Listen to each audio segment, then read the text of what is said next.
नमस्कार दोस्तों, उपचुनाव 13 नवंबर के दिन टोंक के देवली उनियारा विधानसभा के समरावत गांव में निर्दलीय प्रत्याशी नरेश मीणा ने एसडीएम अमित चौधरी को थप्पड़ जड़ दिया था। इसके बाद शुरू हुआ बवाल। 4 दिन बाद भी शांत नहीं हुआ। नेताओं और अफसरों के बीच मारपीट का ये पहला मामला नहीं है, पहले भी कई घटनाएं हो चुकी है। एक केस तो 22 साल बाद भी अदालत में पेंडिंग है। साल 1997 में भाजपा सरकार में तत्कालीन सिंचाई मंत्री देवी सिंह भाटी ने विभाग के तत्कालीन सचिव पीके देव को अपने चैम्बर में मारपीट की थी।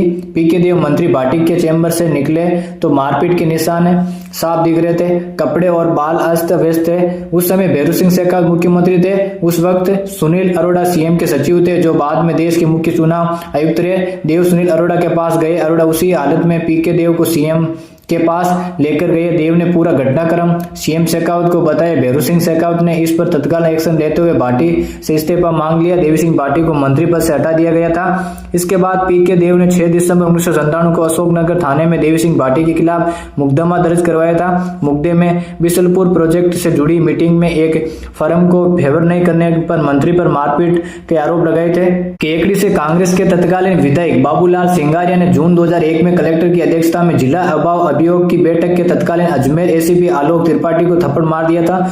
उषा शर्मा उस वक्त कलेक्टर थी, वे बाद में मुख्य सचिव बनी थी। आलोक त्रिपाठी डीजी एसीबी के पद से रिटायर हो चुके थे। एसीपी को थप्पड़ मारने के मामले में उस वक्त विधायक सिंगारिया के खिलाफ केस दर्ज किया गया। सीआईडी सीबीआई 22 साल तक जांच चलती रही।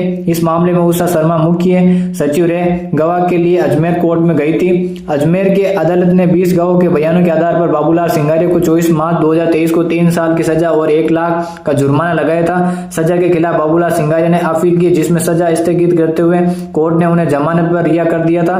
मारपीट के अलावा बाकी मामलों में बरी कर दिया था। अब भी ये मामला कोर्ट में चल रहा है। कांग्रेस राज के दौरान साल 2022 में पूर्व विधायक भवानी सिंह राजा ने डीएफओ के पद पर तैनात आईएफएस रवि मीणा को उनके दफ्तर में जाकर थप्पड़ मार दिया था। दरअसल वन विभाग ने फॉरेस्ट लैंड पर सड़क का काम रुकवा दिया था। यह रास्ता मंदिर का था। पूर्व विधायक ने समर्थकों के साथ जाकर इसका विरोध जताया। डीएफओ को थप्पड़ मार दिया था। इस मामले में डीएफओ ने पुलिस में रिपोर्ट दी। राजावत 1 अप्रैल 2022 को गिरफ्तार हुए।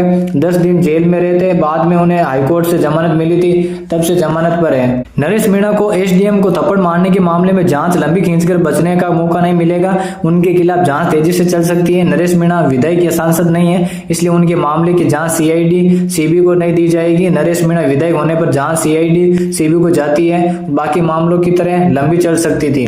लोक सेवक को चोट पहुंचाने के मामले भारतीय न्याय संहिता की धारा 121 ए में अब सजा 3 साल से बढ़ाकर 5 साल कर दी।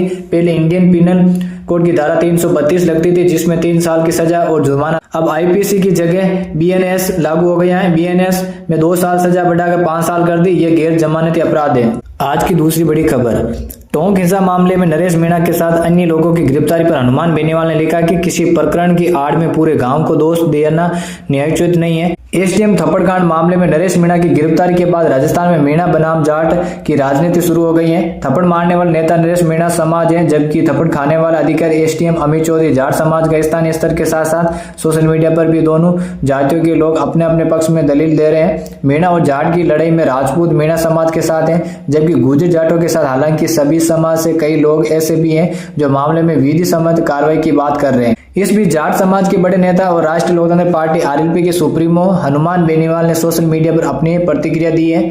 देवली उनियारा हिंसा प्रकरण पर हनुमान बेनीवाल ने सोशल मीडिया मंच एक्स पर लिखा, टोंक जिले के देवली उनियारा विधानसभा में मतदान दिवस के दिन जो कुछ हुआ वो सभी के सामने है, लेकिन सरकार के इशारे पर समरावता गांव में जिस तरह आम लोगों के साथ पुलिस ने जो अमानवीय बर्ताव किया, गलत गिरफ्तारी की, वो उचित नहीं है। आरएलपी नेता ने आगे लिखा कि सरकार ने मुकदमों की आड़ में जो गलत गिरफ्तारियां करवाई है, उन ग्रामीणों को तत्काल रिहा किया जाए। सत्ता तथा पुलिस के दम पर जो भय का माहौल टोंक जिले में बनाए है, उस मामले में भय का वातावरण दूर करने के लिए तत्काल सौहार्दपूर्ण वातावरण में ग्रामीणों से बात की जाए, क्योंकि सरकार के एक मंत्री ने वहां जो बातें ग्रामीणों के समक्ष रखी थी, उन बातों पर भरोसा कम व राजनीति ज्यादा थी।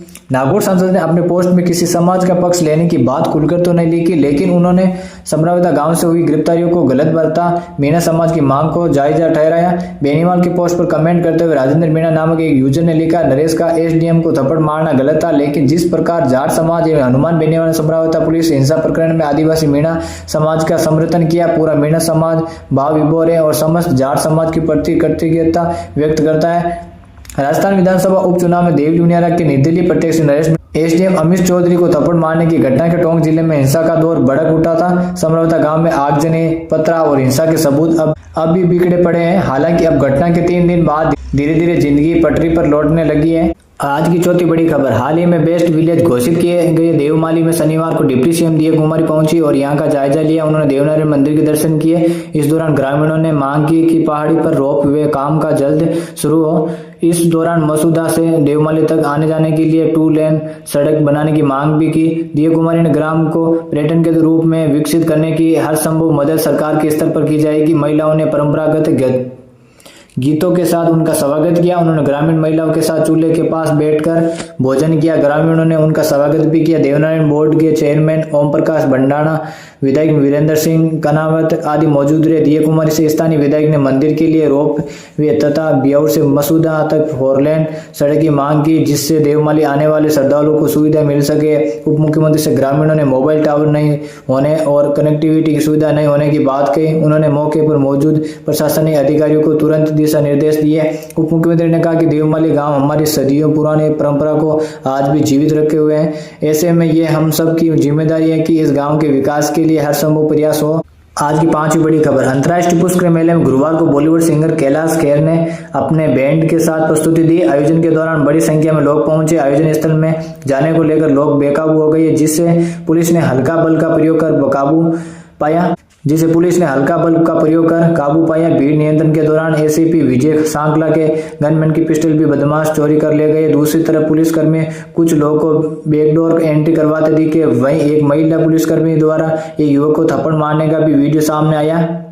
उप मुख्यमंत्री दिया कुमारी की मौजूदगी में आज पुष्कर मेले के सांस्कृतिक और धार्मिक मेले का समापन हो गया।